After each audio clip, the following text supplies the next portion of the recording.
This legume, called hummus in Arabic, garbanzo bean in Spanish, and usually chickpea in English, is one of the most important staple crops in the world. They were most likely first cultivated around 10,000 years ago in what is now southern Syria and western Jordan, but now they're cultivated all over the world, from North Africa to Spain to India to Pennsylvania. Hummus, or chickpeas with tahini and lemon juice, is probably one of the first solid foods that I ate as a baby, and if I'm lucky enough to live this long, it'll probably be one of the last things that I eat when I'm old and my teeth fall out. Chickpeas are an incredibly hardy crop, and they can do well in soils where many of the other crops in this course would wither up and die. The front third of one of our community garden plots is a strip of rock-hard clay soil that cracks in the sun if we go too long without rain. Our first year renting that plot, we tried growing tomatoes in that section and they didn't do well at all. So then the next year we put chickpeas in there and they didn't seem to mind it one bit. And like most other legumes, they have an association with nitrogen-fixing bacteria in their roots, so they can actually improve the soil as they're growing in it. If you already went through the bean section of this course, then you've probably heard us mention growing chickpeas or hummus, but we figured it would probably be helpful to do a specific section just about this particular legume, since it is kind of an unconventional crop, at least in the US.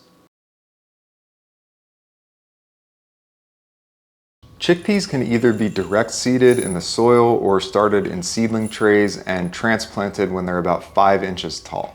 They thrive in hot, sunny weather, but they don't tolerate the cold well, so we wait until after the last spring frost to plant them outside.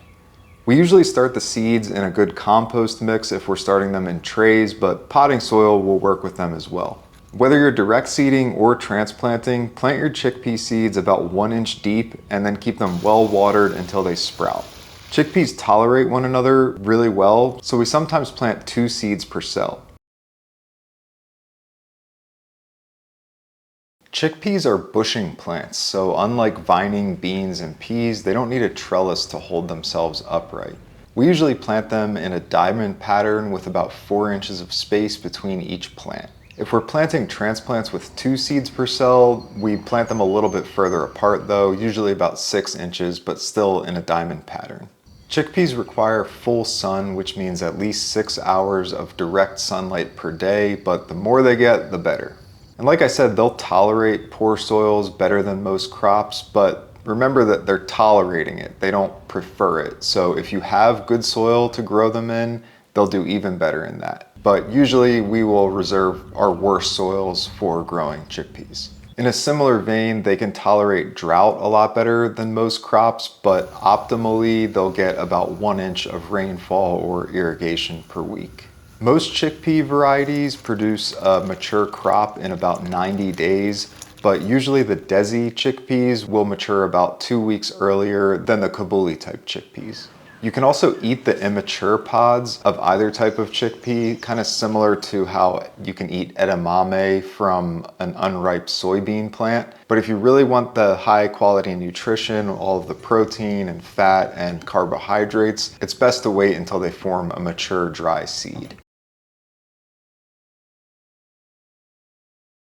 We've found that the insect pests that affect our beans generally ignore the chickpeas, but they do make a delicious snack for rabbits when the leaves are young and tender. If you do have a lot of rabbits visiting your garden regularly and munching on things, it's best to use some type of little rabbit fencing or even a shade cloth just to keep them from getting to the chickpeas until they get to be about 1 foot tall, and at that point they seem to be less palatable to rabbits, so they pretty much ignore them at that point.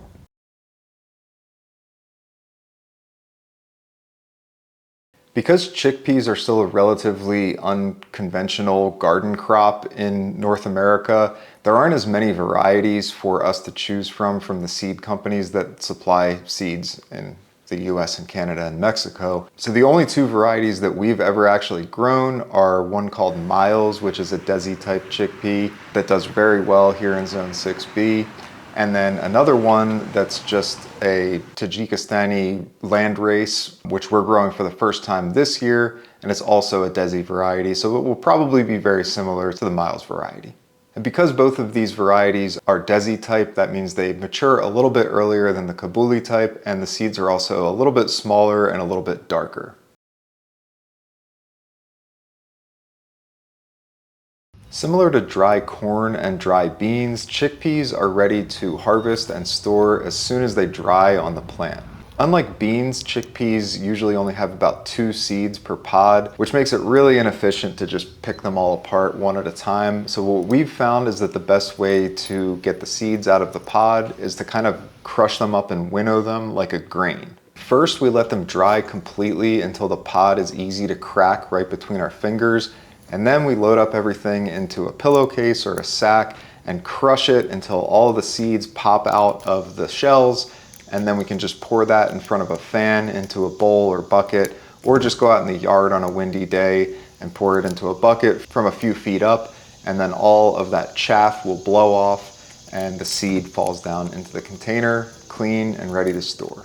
At that point, if they're fully dried down, you can just load them up in mason jars and they're shelf stable at room temperature indefinitely.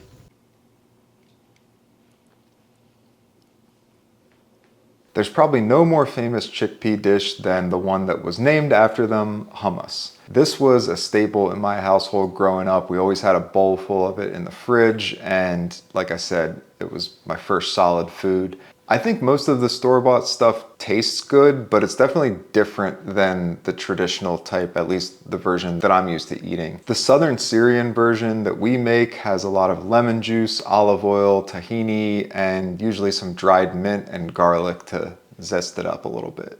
To make this from dried chickpeas, you first have to rehydrate them and then cook them for a very long time until they're nice and soft, and then you can blend them up. To reduce the cooking time, we usually soak ours overnight and then they swell up a little bit, and then you don't need to cook them for nearly as long. Once they're swollen and tender, you can pour off that liquid, which some people call aquafaba, and it can be a great liquid for getting the dip to the texture that you're looking for by just adding it in bit by bit when you're blending everything up. For 4 cups of cooked chickpeas, we usually add about 1/3 a cup of lemon juice, 1/3 a cup of olive oil, and 1/3 a cup of tahini. Then we add about a teaspoon of salt and dried mint.